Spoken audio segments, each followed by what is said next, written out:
So, good morning, good afternoon, good evening to the KR universe. Like I said earlier, we are lucky to have Sir Paul Bilaoen again in our midst. Of course, Sir Paul Bilaoen has been a member of the Supreme Council in the first half of the 2020 20,000. Yeah, Nakalimutan ko na. 2003. 2003. Okay. And also now he is the regional commander for Central Luzon, and he also serving as a special assistant to the Supremo.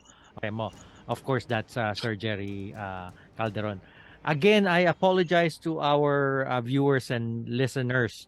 No viewers na, no? Somehow the internet, I don't know if it's on my side or in the Philippine side, the video is not good but the audio is good na, so para na lang tayo Everyone there in the United States, and also to the rest of the world, magandang araw po sa inyo lahat. you were the head honcho of the Enriley 60th just concluded Enriley in Baguio. Yes, sir, and I'm also incoming executive director. Yes, sir, and I'm also incoming executive director for Inriley 2023.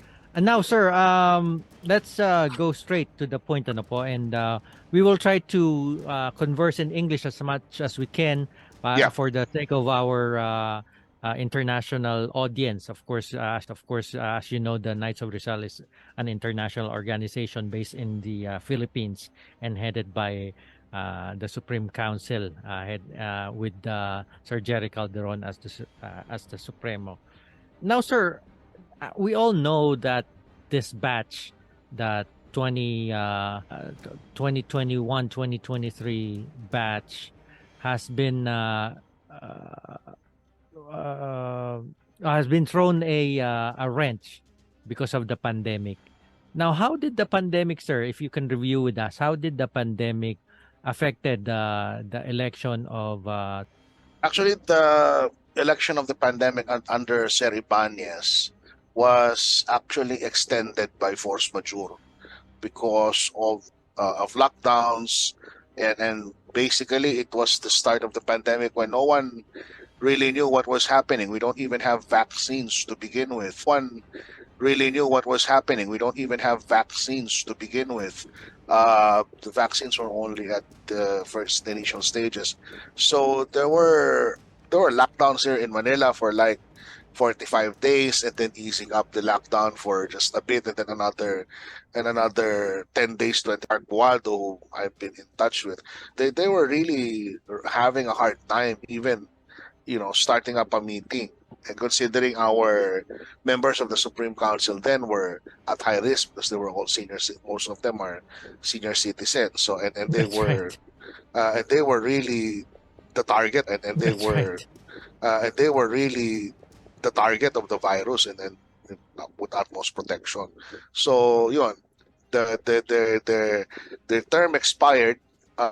So it was a holdover position, and our bylaws are very clear that the next Supreme Council officers, or they shall serve a term of 2 years, or until their successor has been elected and qualified. That the second part of the colotilla of the bylaws.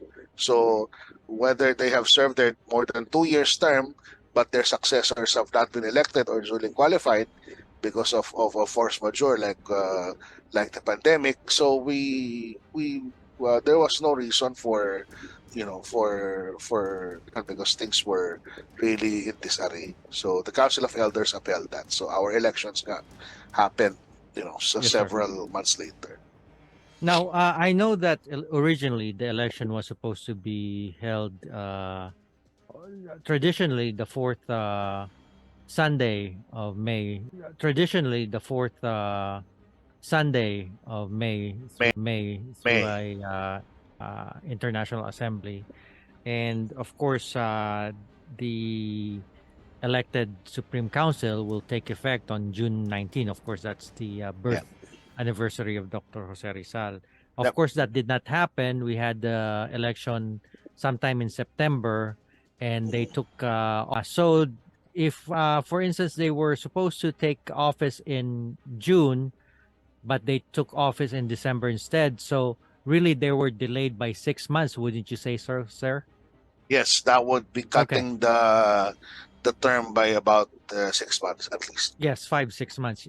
Now, sir, in election also in the uh, the bylaws also says that on Article 8, election of the Supreme Trustees, Section 1, and I quote, the election of the 9 trustees of the Supreme Council shall be done during the General Assembly held every Mhm. 2 years, fourth Sunday of Mhm. May. This year it should have been May 28th, which is the Yep. fourth Sunday, in the designated area in City of Manila or rooted in Luzon, Visayas, Mindanao, rotated in Luzon, Visayas, Mhm. Mindanao, whenever beneficial or practicable. Also, it also says that they're only hold their offices for 2 years. The Supreme Commander cannot be elected in any other position once elected Supreme Commander. Tama po Mhm. ba? Is that correct, Yes. sir? Yes, And sir. of course, the Supreme Trustees can consecutively hold 3 consecutive terms, which would be equal to 6 6 years. years Yep. consecutive. Of course, if it's not consecutive, they could enjoy more than that if it's not consecutive.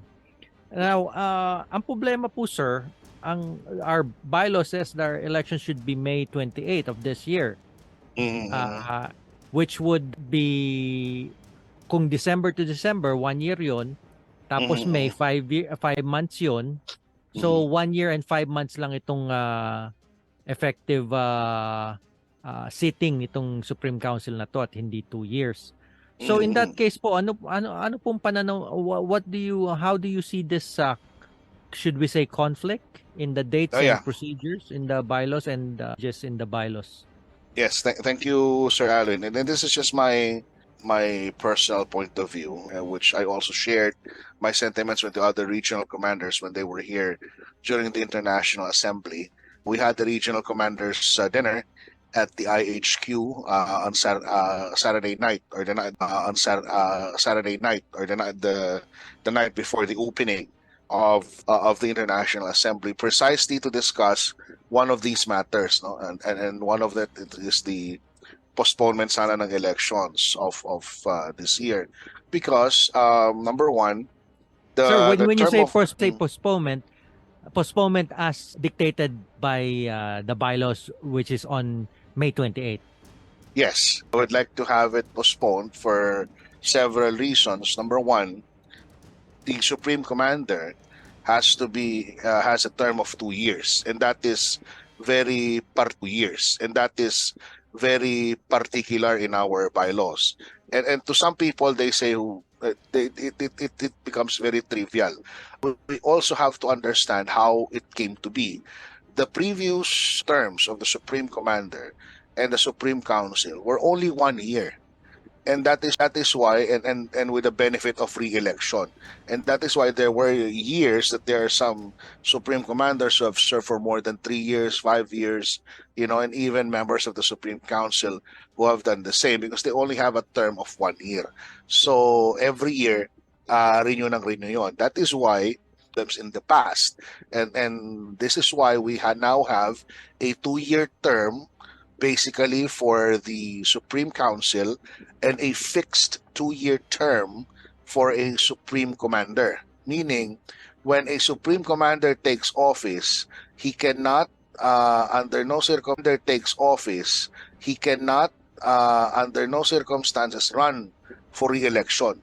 And therefore, the 2-year term must be complied with. Whereas the other members of the Supreme Council, they can they can make a what's it called? They could do a they also prevents the Supreme Council from being reconstituted among themselves. Kasi in the past, there were moves of a vote of no confidence for a Supreme Commander, and they try to declare all positions vacant and then magre-regodon amongst themselves. No, this bylaws, the bylaws that we have currently does not allow for a rigodon amongst the Supreme Council members. Once a Supreme Council has been elected, a member of the Supreme Council has been elected to a position, they're pretty much set on that position. Supreme Commander will not move. Let's say Sir Alwin Galela is a Supreme Commander. No matter what you do, Sir Alwin Galela will be Supreme Commander for the next 2 years because he is not eligible for election. Saka sir, if I could interject lang po sir, ano po? The Supreme Commander under this bylaws is not eligible to run, period. Yeah, he's not eligible to run, period. He cannot run as archivist after being Supreme Commander or any other position. Apo. Ito pong this bylaws also did not mention anything about the move in the Supreme Council, and this is hypothetical, obviously, to unseat a Supremo. There's nothing in the bylaws that says that is legal. Although it somewhere in the bylaws it says that the Council of Elders has the power to intervene. Yeah. Power to intervene. Yeah. When there's a crisis. Yes. Apo. Sige po. Pero ano na yun, mga... Sige po. Pero ano na yun, mga... Opo. That is correct. But those are already at the supervening events. But until, as of right now, as much as possible, and the attitude of the Council of Elders is to keep it at the Supreme Council level. The Supreme Council shall exercise general supervision of the order. And that is why when regional commanders, and there were about, I think, 18 of us, when it was presented, and I was not really presiding on that meeting because I'm also but one of them. I'm only presenting the idea. Kasi sabi ko, number one, we will have that problem. Hindi na kompleto yung term. And that being said, why not postpone it on May 2024 for everyone in the Supreme Council, regardless of whoever? Sabi ko, para walang politika, no? Everybody's going to be benefited by that postponement. Una, because of that bylaws problem of serving of 2 years, at tapos wala nang re-election. And the number two, this January. And with, sabi ko, with all practicality sake, the order has already spent quite an amount, and the international delegates have also spent quite an amount. I was actually corrected by Sir Randy Datu. Sabi ko, pagpalagay natin na 3,000 yung round trip ticket from the US going to Manila. You spent $3,000 in January, and then you're now going to spend another $3,000 this May in a span of like 2 months. Sabi ko, and this is just an example in the United States. I was corrected by Sir Danny Datu. Sabi ni Sir Danny, sabi niya, hindi 3 sir, 6. Sabi ko, bakit? Kasama ko yung wife ko eh. Tama. So sabi ko, yeah, I mean, I'm sorry. It's just how it is. Alam nga namang hindi mo pa isama yung better half mo eh. Dyan na. So, in a span of like 2 months, that's another 6,000. Ano naman na natin? Maintindihan natin what's 6 months. And sabi niya, lalampas nga siguro ng 2 years itong current Supreme Council kapag pinospone natin na May 2024. But if we set it on May 2024, the 2-year period will now be reset. Nawala year period will now be reset. Na wala nang makukulangan, wala nang may extent. And that is also the idea of Sir Randy Fletcher of the Eastern Seaboard in the United States. I mean, what's a little 5 months, and then forever we will be able to correct it. Let's just correct it now so that we don't have a scenario in the future. We do a permanent resolution. Thank you for sharing that. The regional commander meeting on the day before the International Assembly. Now, sir, playing devil's advocate point of view, and of course there's always a different point of view, in issue of the matter of the 2 years. So if the election is going to be held as what the bylaws dictate, May 28, thereby the Supremo will not have had served 2 years. So that does not disqualify him from running again because he did the 2 years. He would have only been a Supremo for 1.5 years, 1 year and 5 months instead of 24 months. There's a point of view that in that case, that one term, 2 year clause would not disqualify him from running again. What is your view on that, sir? My question is, what is the basis of re-election in the bylaws? There is none. Kasi the question, the point of view on that one is it parallels the 86 Constitution when Gloria Macapagal Arroyo assumed the office because there is a vacancy. And she only assumed the remainder of the term of the previous president. But in the case of the Supreme Commander currently, and the bylaws that the tenure, that the term is 2 years without re-election, that in itself is very restrictive. So if there is no re-election, whether or not the term, then the term must be followed at a minimum of 2 years. You know, there's no re-election for the Supreme Commander. That's the problem. So Now, I guess unless there is a re-election, I guess that idea would fly. But my question would be, where is the basis of re-election? There is not. That is the one that is held sacred by the revision of this Constitution. That is exactly what we were trying to prevent when we had a revision of the Constitution. I mean, the spirit of the law. I'm talking about the spirit of the law. That is how it was framed during the time of then Supreme Commander Joey Lina. I guess the point is the thought of the 2 year term limit is pronounced. However, this Supreme Commander is disqualified from that because of special circumstances. He did not have 2 years. He had 1.5 years, let's say. Something not of his doing. Yeah. Yeah. The thought is siguro pwede naman siya mag-run ulit dahil hindi siya nag-qualify dun sa 2-year term. The thing is, yung nga, Sir Alwin, although I entertained the other thoughts of saying siguro baka pwede or ganito, my only, kasi when we go to the Council of Elders, and this decision will have to go to the Council of Elders, the basis would be what is the basis of the re-election, and what is the basis of the no re-election? Which part of the body can do a re-election?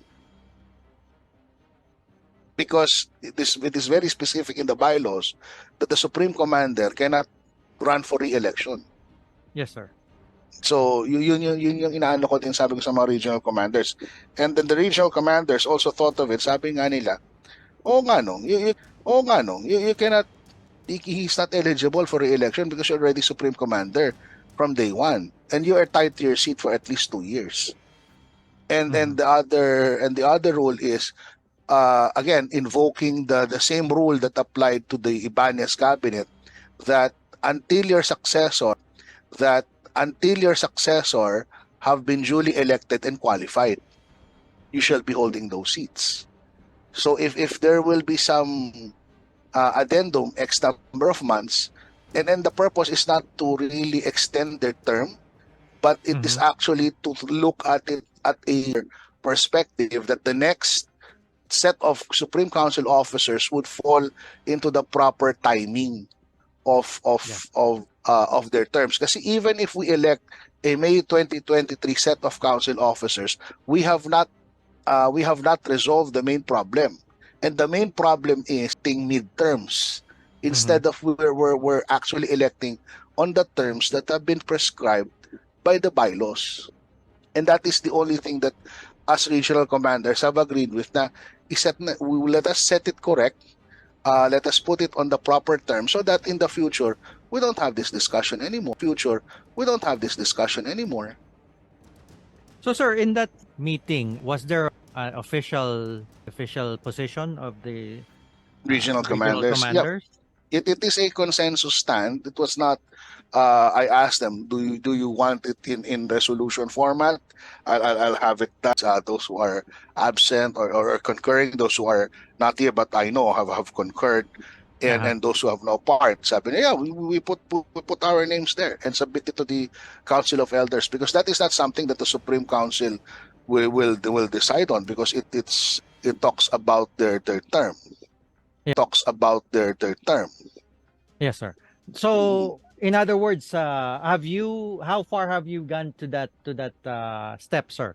Have you actually submitted this position paper? The position paper is going to be circulated among the regional commanders, and once the Supreme Council meets this March, we will submit that for the Council of Elders consideration. It's only a recommendatory in nature among the regional commanders. Let me clarify that. We're not dictating. Matter of us recommending based on practicality and our understanding of the bylaws, that this is where we are right now. And Yes, sir. for practicality reasons, again, if we're going to do another election, some people are saying let's do an online election. Some people are saying let's do an online election. But remember, just to participate in that online election, you had to pay for another $15-20 pa additional on top of your annual $30. diba? On top of your per capita assessment. So a lot of regional commanders, they're frowning at that policy, and they said no, we have to, fair is fair. So we have to let us do the traditional way of doing the General Assembly. Now, sir, on the practical side also, I know that the bylaws also provided for there's a article again on the elections. I think it's on Article 8, election of the Supreme Council, Section 12. It does say that subject to appropriations, the Supreme Council may allow the use of postal, email, and other technological ways for casting of votes in the election of trustees. So in that case, sir, with this section in the article, it opens the possibility of not really being there and not really, wasting away your money. Sabi nga niya, ano ba, 4,000 for just for the airfare. So there is a way, and we have done it the last time. But Of the course, thing, Sir $60. Galela, on that one, yeah, let me answer that back. Go ahead. On the online voting. Actually, that online voting has no jurisprudence on how we do things. It was only been provided for because of special, and you're correct, under special scenario, and that was a special scenario that it was on the pandemic. And right now we're getting out of it. We're doing face-to-face meetings now. The general sentiment is that we have to do it face-to-face, as we have always done before. Kasi But, sir, walang kasi But, sir, walang but sir, Go ahead, sir. in the bylaws, it says you can cast your vote by email, postal. The bylaws does not say that. The bylaws is under special circumstances, meaning it is an exemption, extenuating circumstance. That's the problem when some people read the law. They don't read it in full. It has to be like this on May, and then at the end of the Clotilla says until their successors have been elected and duly qualified. So medyo nag-iiba yung tono, and then under special circumstances. Yun.